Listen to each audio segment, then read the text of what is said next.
कहानी की शुरुआत में एलेक और जूवी मॉरिसन नाम के एक कपल को दिखाया जाता है जो एक हॉस्पिटल में बहुत उदास बैठे होते हैं। वो पिछले कई साल से चाह रहे थे कि उनके घर में कोई बच्चा पैदा हो, लेकिन उनकी ये ख्वाहिश पूरी नहीं हो पा रही थी। जब उन दोनों की ही रिपोर्ट नॉर्मल आती है तो डॉक्टर को भी समझ में नहीं आता कि प्रॉब्लम क्या है। वो कहता है कि शायद जूवी किसी सदमे की वजह से गर्भधारण नहीं कर पा रही है, इसलिए वो उन्हें स्ट्रेस छोड़कर खुश रहने की सलाह देता है। लेकिन खुशी तो उनकी जिंदगी से जैसे रूठ सी गई थी। रात को जूवी एलेक से कहती है कि क्यों ना वो कोई बच्चा गोद ले लें। वो उसे एक अनाथ आश्रम का कार्ड भी दिखाती है जिसे हॉस्पिटल में कोई उसके पास रखकर चला गया था। एलेक इसके लिए तैयार नहीं था क्योंकि उसे लगता था कि किसी दूसरे के बच्चे को शायद वो उतना प्यार न दे पाए। लेकिन जूवी की खुशी के लिए वो अगले दिन उसे लेकर उस अनाथ आश्रम में पहुंच जाता है। एप्लीकेशन फॉर्म भरने के बाद वो आश्रम की इंचार्ज मिसेस लैंग से मिलते हैं, जो उनसे पूछती है कि क्या उनका कोई और भी बच्चा है। ये सवाल सुनकर वो दोनों इमोशनल हो जाते हैं। फिर जूवी बताती है कि एक एक्सीडेंट के बाद से वो गर्भधारण नहीं कर पा रही है। ये कहते हुए वो रोने लगती है, इसलिए मिसेस लैंग उससे ज्यादा नहीं पूछती कि वो किस एक्सीडेंट के बारे में बात कर रही थी। अब वो उन्हें अपना आश्रम घुमाने लगती है तो जूवी की नजर एक छोटे लड़के पर पड़ती है जो बाकी सारे बच्चों से बिल्कुल अलग दिख रहा था। उसने किसी सेल्समैन के जैसा सूट पहन रखा था और सर पर एक गोल हैट लगा रखा था। जूवी को देखकर वो उसकी ओर मुस्कुराने लगता है। मिसेस लैंग अब उनसे कहती है कि उनके सारे बच्चे बहुत स्पेशल हैं और वो उन्हें स्पेशल घरों में ही भेजते हैं, इसलिए वो कहती है कि गोद लेने की प्रोसेस में थोड़ा ज्यादा वक्त लग सकता है। इसके बाद वो वापस जाने लगते हैं तो वही बच्चा खिड़की में से जूवी को देखकर फिर से मुस्कुराता है और उसकी ओर अपना हाथ हिलाता है। जूवी भी मुस्कुराकर उसकी ओर हाथ हिलाती है और फिर वो दोनों अपने अपने काम पर चले जाते हैं। एलेक खिलौने बनाने वाली एक फैक्ट्री का मालिक था, लेकिन पिछले कुछ सालों में उसके खिलौनों की डिमांड मार्केट में बहुत कम हो गई थी, जिसकी वजह से वो जैसे तैसे बैंक से लोन लेकर फैक्ट्री को चला रहा था और बड़ी मुश्किल से अपने वर्करों को उनकी सैलरी दे पा रहा था। जूवी भी अपना एक बुक स्टोर चलाती है और उसने खुद भी बच्चों के लिए कई किताबें लिखी होती हैं, लेकिन पिछले कई साल से उसने भी लिखना छोड़ रखा था। आज वो जल्दी ही स्टोर बंद करके घर आ जाती है। थोड़ी देर में उसके दरवाजे पर नॉक होती है। वो दरवाजा खोलती है तो हैरान रह जाती है क्योंकि ये वही लड़का होता है जो अनाथ आश्रम में उसे देखकर मुस्कुरा रहा था। वो अपना नाम इलाई बताता है और जूवी के हाथ में एक फॉर्म पकड़ाकर कहता है कि आश्रम वालों ने उनकी एप्लीकेशन मंजूर कर लिया है और मिसेस लैंग ने उसे उनका बेटा बनकर यहाँ रहने के लिए भेजा है। अब घर के अंदर आकर वो उससे चाय मांगता है, लेकिन जूवी उसकी उम्र के हिसाब से उसे गर्म दूध ला कर देती है। इसके बाद जब वो टीवी पर उसके लिए कार्टून चैनल लगाती है तो वो इसकी जगह उससे न्यूज चैनल चलवाता है। जूवी को वो लड़का बहुत अजीब लगता है और जब उसकी समझ में कुछ नहीं आता तो वो एलेक को फोन करके घर पे बुला लेती है। वो उसे बताती है कि उसने अनाथ आश्रम फोन किया था, लेकिन किसी ने भी उसका फोन नहीं उठाया। इसलिए अब वो सच्चाई जानने के लिए उसे साथ लेकर अनाथ आश्रम की ओर चल देते हैं। रास्ते में इलाई एलेक से उसके बिजनेस और देश में चल रही आर्थिक मंदी के बारे में बात करने लगता है तो वो भी हैरान रह जाता है, लेकिन एक 7 साल के बच्चे के मुंह से इतनी बड़ी बड़ी बातें उन दोनों को ही बहुत प्यारी लगती हैं और बड़ी मुश्किल से वो अपनी हंसी रोक पाते हैं। अब वो अनाथ आश्रम पहुंचते हैं तो एक इमरजेंसी मेडिकल वैन में किसी को ले जाया जा रहा होता है और उन्हें पता चलता है कि मिसेस लैंग अचानक बीमार पड़ गई हैं। अब अनाथ आश्रम की अकाउंटेंट जेन वो फॉर्म देखती है तो उसे ये कंप्लीट लगता है। वो उनसे इसे लेकर रख लेती है और कहती है कि मिसेस लैंग के ठीक होते ही वो उनसे कॉन्टेक्ट करेगी, तब तक वो चाहे तो इलाई को अपने साथ रख सकते हैं। जूवी ये सुनकर खुश हो जाती है और एलेक भी उसकी बात मानकर इलाई को अपने साथ घर ले जाने लगता है, लेकिन जूवी के इस फैसले से वो ज्यादा खुश नहीं था। रास्ते में जब वो दोनों कोई बात नहीं करते तो इलाई उनकी इस खामोशी को तोड़ने के लिए कार में बज रहे गाने के साथ साथ खुद भी गाना गाने लगता है और उन दोनों से भी अपने साथ गाने के लिए कहता है। ये देखकर जूवी अपने आप को गाने से रोक नहीं पाती और उसकी खुशी के लिए एलेक को भी गाना गाना ही पड़ता है, क्योंकि आज कई साल बाद वो इतनी खुश दिख रही थी। रात को जूवी इलाई का सूटकेस खोलकर देखती है तो इसमें उसका सूट और टाई बहुत ही तरीके से रखे हुए होते हैं। तभी वो बाथरूम से बाहर आकर उसे समझाने लगता है कि कौन सा टूथपेस्ट ज्यादा अच्छा रहता है। जूवी को उसके मुंह से इतनी समझदारी भरी बातें सुनकर बहुत हंसी आती है और वो हंसते हुए एलेक को ये बताने लगती है, लेकिन जब वो सोने का बहाना बनाता है तो वो समझ जाती है कि एलेक इलाई को अपने बेटे के रूप में एक्सेप्ट नहीं कर पा रहा है और फिर वो भी उदास होकर बाहर बैठ जाती है। जब इलाई उसे इतनी गहरी उदासी में देखता है तो वो किताबों की अलमारी में से एक मोटी सी किताब निकाल कर लाता है और उससे इसे पढ़कर सुनाने के लिए कहता है। जूवी इस किताब को तो नहीं, लेकिन उसे बच्चों की कहानियों वाली एक किताब पढ़कर सुनाने लगती है। किताब सुनते हुए वो उससे आज रात अपने पास सोने के लिए कहता है तो वो फर्श पर उसके साथ ही सो जाती है। सुबह को जब वो उठती है तो इलाई टकटकी लगाकर उसे ही देख रहा होता है। वो उसे बताता है कि एलेक आज बहुत जल्दी काम पर चला गया है, लेकिन असल में वो कुछ लोन लेने के लिए बैंक गया होता है क्योंकि उसने पिछले 2 महीने से अपने वर्करों को उनकी सैलरी नहीं दी थी। लेकिन एलेक ने पहले ही काफी लोन ले रखा था, इसलिए बैंक उसे लोन देने से मना कर देती है। अब फैक्ट्री पहुंचकर जैसे तैसे वो अपने वर्करों को समझा तो देता है, लेकिन शर्मिंदगी और घबराहट उसके चेहरे पर साफ झलक रही थी। घर पर इलाई जूवी से एक दरवाजे के बारे में पूछता है जो हमेशा बंद रहता था। वो उसे बताती है कि एक बेडरूम है, लेकिन इसके अंदर किसी को जाने की इजाजत नहीं है। अब वो दोनों पास के एक गार्डन में घूमने जाते हैं तो वहाँ भिखारी जैसा दिखने वाला एक आदमी उनसे बात करने लगता है और अपना नाम पोर्ट्स बताता है।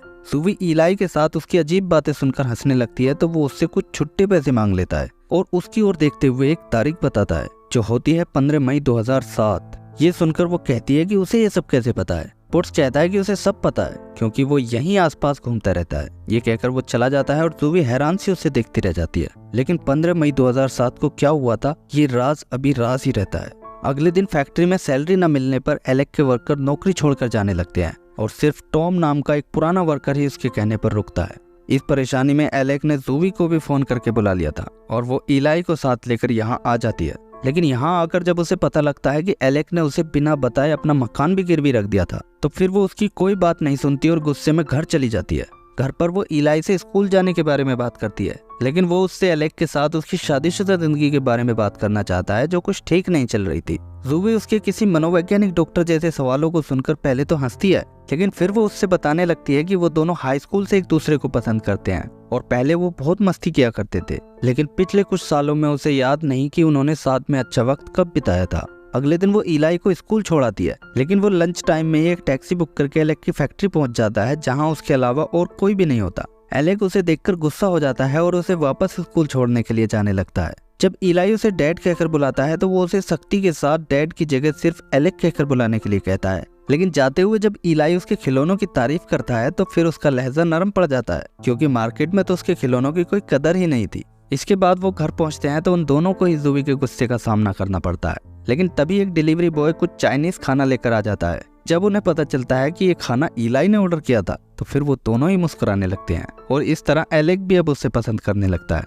रात को सोने से पहले जूवी जब देखती है कि इलाई ने उस बंद पड़े बेडरूम से एक टेडी बियर निकाल लिया है तो वो इसे तुरंत उससे छीन लेती है और डांटते हुए फिर कभी भी उस रूम में न जाने की सख्त हिदायत देती है। अब आधी रात को इलाई चुपके से घर से निकलकर पास के उसी गार्डन में पहुंच जाता है और बेंच पर सोए हुए मिस्टर पोर्ट्स को उठाकर उनसे बातें करने लगता है। पोर्ट्स उससे उसकी नई फैमिली के बारे में पूछता है तो वो कहता है कि वो दोनों ही उसका बहुत ख्याल रखते हैं लेकिन उसे रोज रोज स्कूल जाना पसंद नहीं है। पोर्ट्स उससे कहता है कि उसे थोड़ा सब्र रखना पड़ेगा क्योंकि हर काम में थोड़ा वक्त तो लगता ही है। उन दोनों की इन अजीब बातों के बाद अगले दिन दिखाया जाता है कि फैक्ट्री में एलेक्स से मिलने जॉन बर्न्स नाम का एक बिजनेसमैन आता है जो उसकी फैक्ट्री का माल खरीदता था। लेकिन यहाँ वो ये कहने आया था कि अब वो उसका माल नहीं खरीद सकता क्योंकि इस मंदी के दौर में उसके पुराने मॉडल वाले खिलौने बिक नहीं पा रहे हैं। वो उसे दो ऑफर देता है कि या तो वो अपनी फैक्ट्री को उसे बेच दे या फिर कोई नया आइडिया लेकर उसके पास आए। इस बात से एलेक बहुत परेशान हो जाता है क्योंकि उसने काफी पैसा लगाकर फैक्ट्री में खिलौनों का एक बड़ा स्टॉक जमा कर रखा था लेकिन अगर इन खिलौनों को कोई खरीदेगा ही नहीं तो फिर वो पूरी तरह बर्बाद हो जाएगा। आज वो अपने फादर की कब्र पर जाकर उनसे माफी मांगता है क्योंकि जिस फैक्ट्री को 50 साल पहले उन्होंने अपने दम पर खड़ा किया था उसने पिछले कुछ सालों में ही उसे बर्बाद कर दिया था। उसकी ये सारी बातें मिस्टर पोर्ट्स उसके पीछे खड़ा होकर सुन रहा होता है। वो उसके पास आकर उसे कब्र पर खिल रहे गुलाब के फूलों को दिखाकर वहां से चला जाता है लेकिन एलेक्स समझ जाता है कि वो उसे क्या समझाना चाहता था। इसलिए वो हार मानने की बजाय एक बार फिर से इस मुसीबत से निकलने की कोशिश में लग जाता है और अब वो इलाई को भी फैक्ट्री में आने से मना नहीं करता। एक दिन वो उससे उसके ऑफिस में लगे एक पोस्टर के बारे में पूछने लगता है। एलेक उसे बताता है कि ये लेगोलैंड नाम की एक जगह है जहाँ वो कुछ साल पहले जाना चाहता था लेकिन अभी तक उसे वहाँ जाने का टाइम ही नहीं मिल पाया। अब वो उसे अपनी फैक्ट्री में बने खिलौने दिखाने लगता है और कहता है कि किसी जमाने में ये सारे खिलौने बहुत फेमस थे लेकिन आजकल मार्केट में इलेक्ट्रॉनिक खिलौने आने से उनके खिलौनों की डिमांड कम हो गई है। इलाई कहता है कि इलेक्ट्रॉनिक खिलौने बच्चों के लिए अच्छे नहीं होते और उनका क्रेज ज्यादा दिन नहीं चलने वाला। एलेक इस बात से खुश होकर उसे उसकी पसंद की एक रशियन डॉल दे देता है जिसके अंदर 5 और डॉल होती हैं। अगले दिन इलाई जूवी से झूठ बोलता है कि एलेक आज उन्हें कहीं घुमाने ले जाने वाला है और वो उसे साथ लेकर फैक्ट्री पहुंच जाता है। फैक्ट्री में एलेक उन्हें ऑफिस की डेस्क पर सोता हुआ मिलता है इसलिए आज वो काम का बहाना भी नहीं बना पाता और उसे उनके साथ जाना ही पड़ता है। लेकिन इलाई अभी तक उन्हें ये नहीं बताता कि वो जा कहाँ रहे हैं। वो ऑनलाइन मैप से देखकर रास्ता बताता रहता है लेकिन एक जगह पहुंचकर उन्हें एहसास हो जाता है कि वो उन्हें कहीं और नहीं बल्कि लेगोलैंड लेकर आया है जिसके बारे में कल एलेक ने उसे बताया था। अंदर पहुंचकर सबसे पहले इलाई छोटी ट्रेन की सवारी करता है और जोर देकर उन दोनों को भी अपने साथ बिठा लेता है। पहले तो एलेक ऐसे दिखाता है जैसे यहाँ आकर उसे बिल्कुल भी अच्छा नहीं लग रहा हो लेकिन वो कब तक अपने आप को रोक कर रखता। वो उनके साथ स्कूटर की रेस लगाते हुए जोर से चिल्लाता है और रेस के बाद जब इलाई को उसका मिनी ड्राइविंग लाइसेंस मिलता है तो फिर वो भी बच्चों की तरह अपना और जूवी का ड्राइविंग लाइसेंस मांगने लगता है। अब इलाई के साथ काफी मस्ती करने के बाद वो आइसक्रीम खाते हुए जूवी के साथ भी मस्ती करता है। आखिर में वो सब रोलर स्केटिंग करते हैं, जो एलेक और जूवी ने शादी से पहले अपनी पहली मुलाकात पर की थी। इसके बाद वो घर आ जाते हैं तो इलाई आज एलेक से उसे कहानी सुनाने के लिए कहता है। आज एलेक भी एक अच्छे फादर की तरह उसे बहुत ही दिलचस्पी के साथ कहानी सुनाता है और इसके बाद वो जूवी के पास चला जाता है। इलाई आज उन दोनों को एक दूसरे के इतने करीब देखकर बहुत खुश होता है। अगले दिन सुबह को वो जल्दी उठकर पियानो पर एक धुन बजाने लगता है जो वहीं एक पेपर पर लिखी हुई थी। इस धुन को सुनकर एलेक और जूवी जल्दी से नीचे आते हैं, जैसे उन्हें किसी और के वहां होने की उम्मीद हो। इलाई के पूछने पर जूवी कहती है कि ये धुन एलेक उनके बेटे को सिखाया करता था। उनका बेटा? इलाई हैरान होकर उनकी ओर देखने लगता है और आज वो उसे सब कुछ बताने का फैसला कर लेते हैं। जूवी अब एक फोटो एल्बम खोलकर उसे अपने बेटे सैमुअल के बारे में बताने लगती है और कहती है कि आज वो उसके जितना ही बड़ा होता। अपने आंसुओं को रोकने की कोशिश करते हुए वो उसे सैमुअल के पहले फुटबॉल मैच और उसकी फेवरेट आइसक्रीम के बारे में बताती है। वो कहती है कि वो उसका एंजल था, उसकी पूरी दुनिया बसती थी उसमें। बोलते हुए उसकी आवाज भारी होने लगती है। इसके बाद वो उसे उस रूम में ले जाती है जिसे वो हमेशा बंद रखती थी। ये सैमुअल का बेडरूम था जो आज भी उन्होंने वैसे का वैसा ही रखा था। इलाई उससे पूछता है कि हुआ क्या था। जूवी खिड़की से नीचे देखते हुए बताने लगती है कि 2 साल पहले जब वो अपना फुटबॉल मैच खेलकर उसके साथ घर वापस आ रहा था तो एक कार से उसका एक्सीडेंट हो गया था, जिसके बाद उन दोनों की जिंदगी बिल्कुल भी पहले जैसी नहीं रही। अब वो उसे अपने साथ सैमुअल की कब्र पर ले जाते हैं। एलेक के हाथ में वही टेडी बियर होता है जिसकी वजह से जूवी ने एक दिन इलाई को डांटा था। वो कहता है कि सैमुअल रोज रात को इसे अपने साथ लेकर सोता था और उसे आज भी रोज सुबह उठकर ऐसा लगता है जैसे वो उसी कमरे में हो। ये बताते हुए एलेक टूट जाता है और रोते हुए कहता है कि उसे ऐसा महसूस होता है जैसे उसके दिल में एक बड़ा सा छेद बन गया हो जो कभी नहीं भर सकेगा। इस तरह एलेक और जूवी पिछले 2 साल से जो दर्द अपने दिल में दबाकर जी रहे थे वो आंसुओं के साथ आज बाहर आ जाता है और दोनों एक दूसरे के गले लगकर काफी देर तक रोते रहते हैं। उनसे थोड़ी ही दूरी पर मिस्टर पोर्ट्स भी खड़ा होकर ये सब देख रहा होता है। अब घर पर जूवी एलेक से कहती है कि उन्हें अब इस कमरे की सफाई कर देनी चाहिए। एलेक भी एक गहरी सांस लेकर इसके लिए हामी भर देता है। रात को वो गार्डन में जाता है और जुगनुओं को देखता हुआ मिस्टर पोर्ट्स के पास पहुंच जाता है। एलेक उसे पहचान लेता है और आज वो उससे अच्छी तरह मिलकर बातें करने लगता है। मिस्टर पोर्ट्स आज उससे पूछता है कि क्या वो ईश्वर में विश्वास करता है। एलेक कहता है कि वो उसमें कैसे विश्वास रख सकता है जो जिंदगी को बर्बाद करता है। पोर्ट्स कहता है कि शायद ये कोई इम्तिहान हो। फिर वो कुछ सोचकर कहता है कि इंसानों की सबसे बड़ी प्रॉब्लम यही है कि वो हमेशा अतीत में जीते हैं और भविष्य की चिंता करते रहते हैं। वो कहता है कि यादों की भी जिंदगी में अपनी जगह होनी चाहिए, लेकिन खुश रहने के लिए अपने वर्तमान से जुड़कर उसी में जिंदगी जीना बहुत जरूरी है। मिस्टर पोर्ट्स की इन बातों का एलेक के ऊपर गहरा असर होता है और अगले दिन नाश्ते की टेबल पर भी वो उसका ही जिक्र करने लगता है। इलाई अपनी रशियन डॉल को खोलते और बंद करते हुए कहता है कि मिस्टर पोर्ट्स एक मिस्ट्री बॉक्स की तरह है जिसके अंदर क्या है किसी को कुछ नहीं पता। अचानक उसकी ये बात सुनकर एलेक की आंखें चमक जाती हैं और वो कहता है कि उसके दिमाग में एक नया आइडिया है। अब वो तुरंत इलाई के साथ फैक्ट्री पहुंचकर एक नया डिजाइन तैयार करने में लग जाता है। डिजाइन बनाकर हर बार वो इलाई को दिखाता है, लेकिन वो उसके कई डिजाइन फेल कर देता है। फिर भी एलेक लगातार कोशिश करता रहता है और आखिर में एक डिजाइन इलाई को पसंद आ जाता है। इसके बाद एलेक उस डिजाइन से एक लकड़ी का बॉक्स तैयार करता है और वो इसमें अपनी फैक्ट्री के 5 अलग अलग तरह के खिलौने पैक कर देता है। अब एलेक जॉन बर्न समेत खिलौना इंडस्ट्री के कुछ बिजनेसमैन लोगों को फोन करके कहता है कि वो उन्हें अपना एक नया प्रोडक्ट दिखाना चाहता है। अब वक्त आता है प्रेजेंटेशन का, जिसमें उसका सबसे पुराना वर्कर टॉम भी उसका साथ देने के लिए आ जाता है। लेकिन एलेक अपनी जगह इलाई को प्रेजेंटेशन के लिए अंदर भेजता है और खुद बाहर खड़ा होकर ये सब देखने लगता है। अब एक 7 साल के बच्चे को देखकर सारे बिजनेसमैन हंसने लगते हैं और उन्हें ये कोई मजाक लगता है। लेकिन इलाई पूरे कॉन्फिडेंस के साथ उन्हें बताता है कि वो एलेक के रिप्रेजेंटेटिव के तौर पर यहाँ प्रेजेंटेशन देने आया है। ये कहकर वो उस बॉक्स के ऊपर से पर्दा हटा देता है जिसके ऊपर एक क्वेश्चन मार्क के निशान के साथ मिस्ट्री बॉक्स लिखा होता है। उनमें से सबसे पहले जॉन बर्नस से पूछता है कि इसके अंदर कौन से खिलौने हैं। इलाई कहता है कि अगर उसने ये बता दिया तो फिर इसे मिस्ट्री बॉक्स कौन कहेगा। जॉन को कुछ समझ में नहीं आता, लेकिन एक दूसरा बिजनेसमैन इलाई का पॉइंट समझ जाता है और कहता है कि लोग इसके अंदर के खिलौनों को जाने बिना ही इसे खरीदेंगे क्योंकि मिस्ट्री सबको पसंद है। वो कहता है कि आधे से ज्यादा एक्साइटमेंट और खुशी तो उन्हें इसे खरीदने और खोलने में ही मिल जाएगी। उसकी ये बात सुनकर एक जापानी बिजनेसमैन वहीं पर 20,000 बॉक्स का ऑर्डर दे देता है और फिर एक एक कर सभी अपना अपना ऑर्डर देने लगते हैं। तभी एलेक भी अंदर आ जाता है, जिसे देखकर सभी उसके इस अनोखे काम के लिए उसकी तारीफ करते हैं। एलेक आज बहुत खुश होता है और इस खुशी के मौके को वो अपनी फैमिली के साथ खूब एंजॉय करता है। रात को इलाई के साथ बॉल से खेलते हुए वो उससे कहता है कि अगर वो चाहे तो उसे डैड कहकर बुला सकता है। उसकी ये बात सुनकर इलाई और जूवी दोनों खुश हो जाते हैं।